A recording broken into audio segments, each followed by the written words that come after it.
अमेरिकी सीनेट की speaker Nancy Pelosi के विजिट के बाद चीन ने ताइवान के खिलाफ मोर्चा खोल दिया है। ताइवान की डिफेंस मिनिस्ट्री के मुताबिक चीन ने आइलैंड के पास समुद्र में ताबड़तोड़ मिसाइलें दागी हैं। चीन की मिलिट्री के ईस्टर्न थिएटर कमांड ने भी इसकी पुष्टि करते हुए कहा है कि ताइवान के पूर्वी हिस्से में समुद्र में कई मिसाइलें दागी गई हैं और सारी मिसाइलें सटीक निशाने पर लगी हैं। अमेरिका के secretary of state Antony Blinken ने चीन के मिसाइल दागने पर प्रतिक्रिया दी है और कहा है कि उन्हें उम्मीद है कि चीन कोई संकट पैदा नहीं करेगा। कंबोडिया में आसियान यूएस मंत्री स्तरीय मीटिंग में ब्लिंकन ने कहा कि दुनिया के कई देश मानते हैं कि तनाव बढ़ाने से किसी का फायदा नहीं होगा और ये किसी के हित में नहीं है, यहाँ तक कि खुद चीन के भी हित में ये नहीं होगा। नैन्सी पेलोसी के विजिट के बाद इसे अमेरिका की पहली तीखी प्रतिक्रिया बताया जा रहा है। रूस के राष्ट्रपति व्लादिमीर पुतिन के करीबी माने जाने वाले दिमित्री त्रेनिन ने अमेरिका को न्यूक्लियर हमले के खतरे से आगाह किया है। त्रेनिन ने कहा है कि यूक्रेन में रूस का हार मान लेना संभव नहीं है और ना ही ऐसा अमेरिका के लिए संभव है। ऐसे में इस डेडलॉक से बाहर निकलने का नॉन न्यूक्लियर तरीका नजर नहीं आ रहा। अमेरिका लगातार रूस के धैर्य की परीक्षा ले रहा है। पहले यूक्रेन को जैवलिन मिसाइल दिए, फिर हावित्जर दिए, फिर हाइमार्स दिए और आज की सच्चाई ये है कि यूक्रेन का मामला आउट ऑफ कंट्रोल हो चुका है।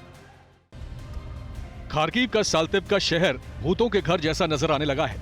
यूक्रेनियों ने इस शहर का आज का वीडियो ट्वीट किया है और बताया है कि खार्किव के जिस रेसिडेंशियल इलाके में 4 लाख लोग रहा करते थे, वहां एक भी इंसान नजर नहीं आ रहा। रूस की सेना ने इस शहर को अपने कब्जे में ले रखा है। स्थानीय लोगों के मुताबिक 10 महीने पहले तक ये शहर सबसे ज्यादा रौनक वाली जगह थी, लेकिन आज यहाँ भूतों का डेरा बन चुका है। आर्थिक तंगी से जूझ रहे श्रीलंका ने चीन के सामने घुटने टेक दिए हैं। श्रीलंका के राष्ट्रपति ने चीन की वन चाइना पॉलिसी का समर्थन किया है।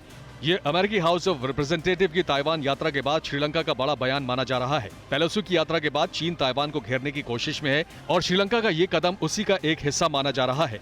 पेलोसी ने बीजिंग के तमाम विरोधों के बावजूद ताइवान की यात्रा की और ताइवानी राष्ट्रपति साई इंग वेन समेत तमाम बड़े नेताओं के साथ मुलाकात की। एलएसी पर चीन को काबू करने के लिए भारत और अमेरिका की सेनाएं एक बार फिर संयुक्त सैन्य अभ्यास करने जा रही हैं। एलएसी के पास ऊंचाई वाले ठिकानों पर भारत और अमेरिका संयुक्त सैन्य अभ्यास करेंगे। 14 से 31 अक्टूबर तक चलने वाली वॉर एक्सरसाइज की पूरी योजना बनाई जा चुकी है। पिछले साल ये एक्सरसाइज अमेरिका के अलास्का में हुई थी, जबकि इस साल एलएसी पर युद्धाभ्यास के फैसले के पीछे चीन को सख्त संदेश देना माना जा रहा है। भारत की वीर बेटियों ने समंदर से लेकर आसमान तक अपने हौसले और हिम्मत की बदौलत इतिहास रच दिया है।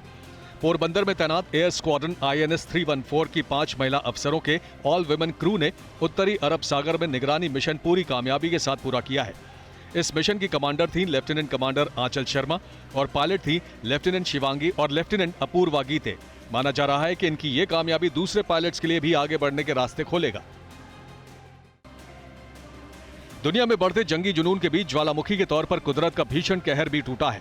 नासा ने सैटेलाइट तस्वीरों के आधार पर दावा किया है कि 15 जनवरी को समुद्र के नीचे हुंगा टोंगा हुंगा हापाई में अब तक का सबसे भयानक ज्वालामुखी विस्फोट हुआ, जिससे वायुमंडल में इतना भाप भर चुका है कि अब पृथ्वी की सतह अस्थायी रूप से गर्म हो सकती है। नासा के मुताबिक इस विस्फोट से इतना पानी निकला जो ओलंपिक के 58,000 स्विमिंग पूल को भर सकता था।